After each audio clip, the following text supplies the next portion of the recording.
Bom dia, companheiros, companheiras, colegas da UFBA. Nós estamos entrando hoje na segunda semana do segundo mês dessa greve e acho que é importante salientar, ao começar a tentar fazer essa análise da conjuntura, das perspectivas da nossa greve, o quanto nós temos visto dia a dia que essa greve se faz necessária, mais do que necessária, imperativa.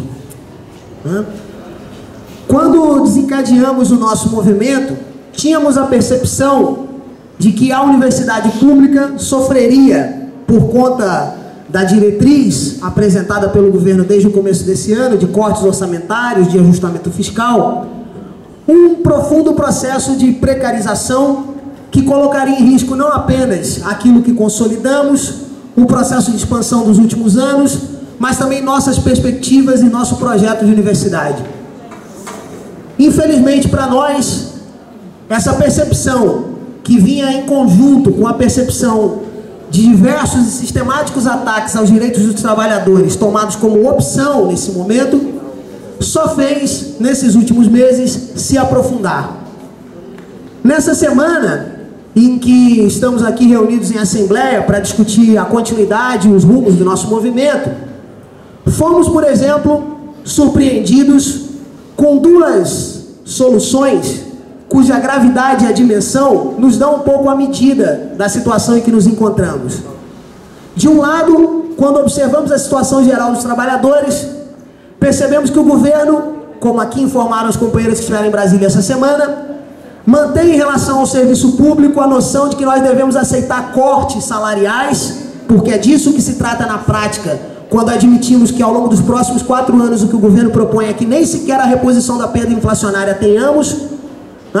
Para o serviço público destina-se então cortes salariais reais como política de ajustamento fiscal, utilizando a nossa condição de vida, a nossa condição de trabalho. Para os trabalhadores em geral, a solução que se apresenta é a mesma.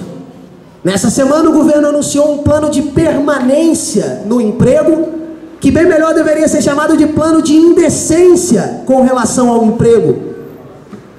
Tão absurdo que os estagiários do setor de comunicação do Palácio do Planalto tiveram a sagacidade de divulgar o programa utilizando uma imagem do filme Tempos Modernos de Charlie Chaplin, doce ironia, que nos mostra que o programa não é nada senão um aprofundamento da sobreexploração dos trabalhadores. A redução em até 30% dos salários com redução de jornada, apresentada como solução, vai na contramão daqueles que são os melhores exemplos que nós temos hoje, mundo afora, de que ao contexto de crise não é necessário responder com ajustamento fiscal, com austeridade, mas que isso é, antes de tudo, uma opção política. Isso de um lado. De outro, quando pensamos no contexto particular da universidade, estamos aqui discutindo a surpresa com que o conjunto da comunidade científica brasileira foi apanhada com a notícia de que 75% dos recursos do PROAP, o programa fundamental e basilar de custeio de atividades de apoio à pesquisa, de promoção de eventos, congressos científicos, de promoção de atividades nas pós-graduações brasileiras, sofreu um corte paralisante, de uma gravidade tal que se discute efetivamente qual o futuro da pós-graduação a curto prazo, diante da sua incapacidade total de manutenção de atividades. A profundidade desse tipo de ataque, quer a universidade, quer aquele que, transcendendo os muros da universidade, atinge hoje os trabalhadores, é significativa do quadro político em que se desenvolve o nosso movimento. Vejam, nós discutimos essa semana no Comando Local de Greve da UFBA um pouco da situação política nacional, mundial, como subsídio à nossa reflexão para a greve. E uma das coisas que nós procuramos acumular é a percepção de que a tática hoje apresentada, tá certo, por parte do governo, e mais do que isso, por parte do sistema financeiro, dos mercados, dos setores que estão se beneficiando com esse quadro, é a tática de chantagear a sociedade com a ficção de um corte consensual, de um ajustamento necessário e mais do que isso desejado pela sociedade quando ele não é. A ficção de que a austeridade é o único caminho possível diante de um contexto de crise vem sendo respondida, por exemplo, pela mobilização e pela luta política do povo grego, que na contramão das medidas de austeridade implementadas em boa parte do sul da Europa como resposta ao contexto de crise, decidiu dizer: não, isso é impraticável, não aceitamos o desmonte dos serviços públicos, não aceitamos o desmonte da Previdência e da Seguridade Social, não aceitamos esse caminho. Infelizmente, há entre nós muitos que aplaudem a decisão do povo grego de dar um passo à frente, de abandonar o chantagismo daqueles que outrora defensores dos trabalhadores agora são perpetradores de austeridade, e combater o avanço dos conservadores, combater o avanço dos reacionários, combater o avanço daqueles que defendem retiradas de direitos, não aceitando a austeridade como inevitável, mas avançando para construir alternativas através da mobilização, da resistência ativa, da luta política, da intervenção coletiva. Não adianta aplaudir os ventos que ventam do lado de lá e aceitar a austeridade do lado de cá. Nós precisamos nesse momento ter a consciência de que o exemplo que os gregos dão é significativo, de que a ficção do corte consensual, a ficção do ajuste consensual só serve aos mesmos interesses de sempre. Os interesses do sistema financeiro, os interesses dos grandes conglomerados empresariais, os interesses do latifúndio, os interesses do oligopólio. Porque é isso que aqui temos visto. Quando o companheiro Zacarias estava aqui dando o informe da reunião que se desenvolvia lá embaixo no PAF 1, ele dizia, com base no informe prestado pelo reitor João Salles, lá nessa reunião, os cortes de 9,4 bilhões no Ministério da Educação incidem sobre a universidade nesse momento, provocando redução de 11% da verba de custeio e 47% da verba de investimento.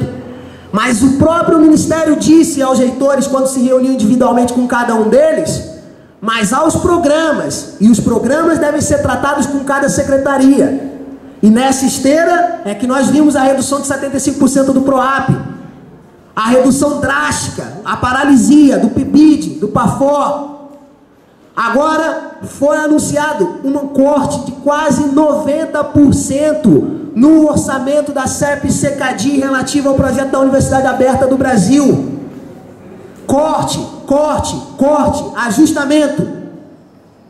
Nós temos aqui uma dura batalha relativa à defesa do serviço público, relativa à situação da nossa discussão de carreira e salário, mas temos, mais do que isso, uma ameaça grave, real, mobilizada por diversas opções, diversos projetos fatiados, que nesse momento demonstram claramente a intenção de tratar o corte como inevitável e de oferecer soluções privatistas, degradantes, depreciantes do caráter público da universidade, como se fossem as soluções mágicas e mirabolantes ao contexto de crise que a universidade sofre como decorrência da crise que nos é apresentada como inevitável e como tendo um único caminho de solução.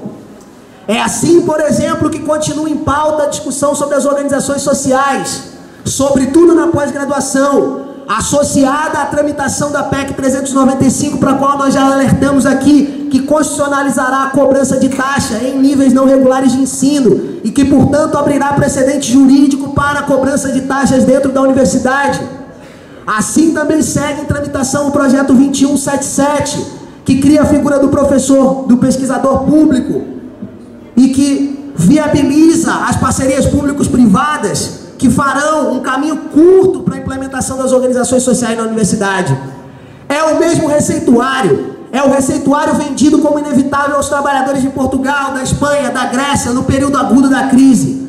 Cortem seus benefícios, cortem seus salários, cortem a seguridade social, cortem a educação, aceitem a privatização de serviços como única alternativa. Não tem dinheiro para o PROAP? Façam uma organização social, captem dinheiro na iniciativa privada, desmontem o serviço público. Dos bancos não se corta, do agronegócio, como vimos no suplemento de verbas para o projeto Safra, destinado ao safrão, né, destinado ao agronegócio, não se corta. Dos setores que mais lucram com a crise, não se cortam. Querem que aceitemos o corte. FIES, ProUni, como se fosse investimento público em educação, quando não é. Esse é o contexto em que nos encontramos na nossa greve. Eu acho, companheiros, que não é momento de termos dúvidas. É momento de cada um aqui tirar de dentro de si as melhores energias e chamar os colegas e dizer: você vai esperar sentado com a bunda na cadeira até quando? Até a universidade não ter mais caráter público? Até ficarmos atirados como os trabalhadores portugueses, espanhóis, gregos, na falta total de direitos? Até quando? Até quando vamos esperar? Ontem eu compartilhei no meu Facebook uma imagem de um velho cartaz do 25 de abril, que dizia o seguinte: mexe-te, porra!